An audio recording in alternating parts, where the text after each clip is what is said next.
So కొత్త సంవత్సరం cinema field ఎట్లా ఉండబోతుంది? చిన్న సినిమాలకి ఊపందుకుంటుందమ్మా.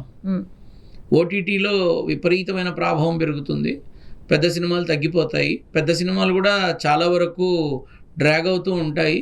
ఈ సంవత్సరంలో సంక్రాంతికి వచ్చే వాటిలో మహా అయితే 1 or 2 కొంచెం ఎంటర్టైన్ చేస్తాయి తప్ప కొన్నిటి గురించి చాలా ఊహించుకుంటున్నారు, అంత ఊహ ఏమి ఉండదు.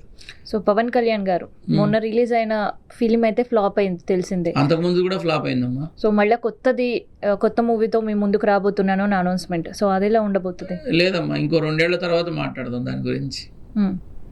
2 ఏళ్ల తర్వాత మాట్లాడదాం. ఇప్పట్లో ఏదైతే ఒకటి రాబోతోందో అది కూడా సేమ్ ఆన్ ద ట్రాక్ అంతే. సో ఆయనకి సినీ కెరియర్ బాగుంటుందా లేదంటే రాజకీయ భవిష్యత్తు బాగుంటుందా? సినీ కెరియర్.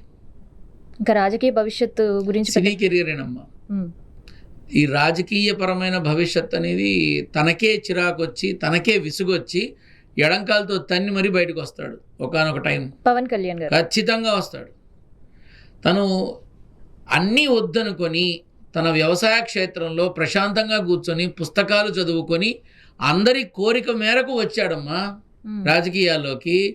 తను ఏదో అయిపోవాలి, నేను రాష్ట్రాన్ని ఏలేయాలి, నేను ముఖ్యమంత్రిని అయిపోవాలి, నేను అది అనుకొని రాలా.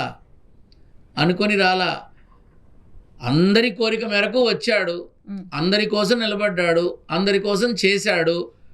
విజయం సాధించి కానీ నేను వెనక్కి వెళ్ళకూడదు అని నిర్ణయించుకున్నాడు, విజయం సాధించాడు. కానీ ఈ మనిషి రానున్న రోజుల్లో భవిష్యత్తులో ఎడంకాలతో కొట్టి మళ్ళీ అదే వ్యవసాయ క్షేత్రానికి వెళ్ళి హాయిగా ప్రశాంతంగా గోవుల మధ్య కూర్చొని హాయిగా పుస్తక పఠనంతో సేద తీరుతూ ఉంటాడు భవిష్యత్తులో. ఇదే జరిగేది. థ్యాంక్ యూ గురుగారు. శుభాశీస్సులు.